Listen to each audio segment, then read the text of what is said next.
खानदानी लुटेरों की कोशिश होगी बेकार, अब की बार 400 पार।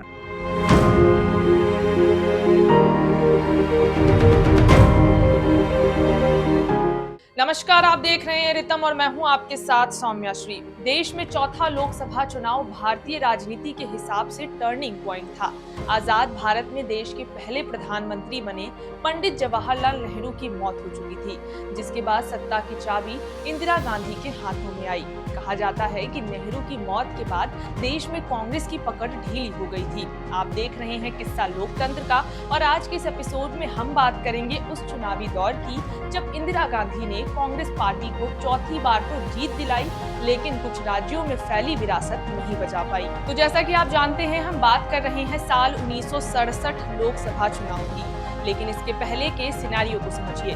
1962 में भारत और चीन के बीच युद्ध हुआ था। हिंदी चीनी भाई भाई का राग अब किनारा ले चुका था। इस युद्ध के सदमे से बीमार पड़े पंडित जवाहरलाल नेहरू की 1964 में मौत हो चुकी थी। 1965 में भारत और पाकिस्तान के बीच भी युद्ध हुआ था। 1966 में ताशकंद में तत्कालीन प्रधानमंत्री लाल बहादुर शास्त्री की भी मौत हो चुकी थी। अब सत्ता पंडित जवाहरलाल नेहरू की बेटी इंदिरा गांधी को संभालनी थी। तो देश में सहानुभूति की लहर थी। कांग्रेस अपनी सरकार तो बनाने में कामयाब हो जाती है, लेकिन मीडिया रिपोर्ट्स के मुताबिक कांग्रेस का प्रदर्शन काफी फीका पड़ चुका था। बताया जाता है कि साल 1967 की लोकसभा चुनाव के साथ साथ विधानसभा चुनाव भी हुए थे, जिसमें कांग्रेस का प्रदर्शन खराब रहा था। कांग्रेस के हाथ से कुछ राज्य छिन गए थे। आपको बता दें कि देश का चौथा आम चुनाव राजनीतिक मोर्चे पर, आर्थिक मोर्चे और सामाजिक मोर्चे पर उथल-पुथल के साये में लड़ा गया था। बताया जाता है कि साल 1965 में भारत और पाकिस्तान के बीच हुए युद्ध में पश्चिमी देशों ने पाकिस्तान का साथ दिया था, जिससे भारत को मिलने वाली तमाम प्रकार की मदद को रोक दिया गया था, जिससे देश में महंगाई बढ़ गई थी, तेल के दाम आसमान छू रहे थे। वहीं राजनीतिक मोर्चे की बात करें तो कांग्रेस के अंदर भी घमासान मचा हुआ था।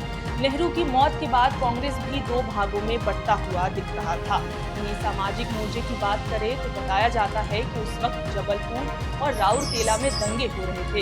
ये सभी अहम पहलू थे जो साल 1967 के लोकसभा चुनाव में अपनी अहम भूमिका निभा रहे थे। वहीं चौथा आम चुनाव एक और मायने में पिछले 3 लोकसभा चुनाव से अलग था।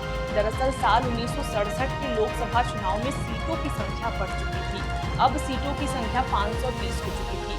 जब चुनाव हुआ और चुनाव के बाद नतीजे आए तो कांग्रेस को 283 सीटों पर जीत मिली। भारतीय जनसंघ ने 35 सीटों पर जीत दर्ज की। डीएमके के खाते में 25 सीटें आई।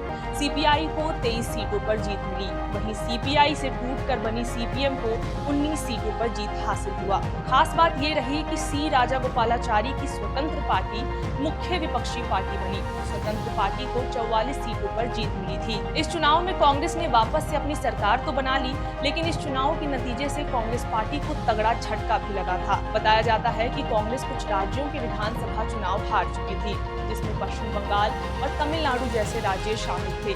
ये दोनों ही राज्य ऐसे थे जहां पर वहां की जनता ने कांग्रेस को बेदखल कर दिया था। यही कारण है कि इन दोनों राज्यों में आज भी कांग्रेस पार्टी कमबैक करने के लिए पुरजोर कोशिश में लगी रहती है। जानकारी के मुताबिक पश्चिम बंगाल के विधानसभा चुनाव में पहली बार गैर कांग्रेसी सरकार बनी थी। वहीं तमिलनाडु में डीएमके ने 25 सीटों पर जीत दर्ज की थी, जबकि पिछले विधानसभा चुनाव में डीएमके को केवल 7 ही सीटें मिली थी। और इस तरह से कांग्रेस का प्रदर्शन तमिलनाडु में भी खराब रहा था। आपको बता दें कि साल 1967 के लोकसभा और विधानसभा चुनाव में कांग्रेस का प्रदर्शन भले ही खराब रहा था, लेकिन किसी और पार्टी को फिर भी बहुमत नहीं मिला था।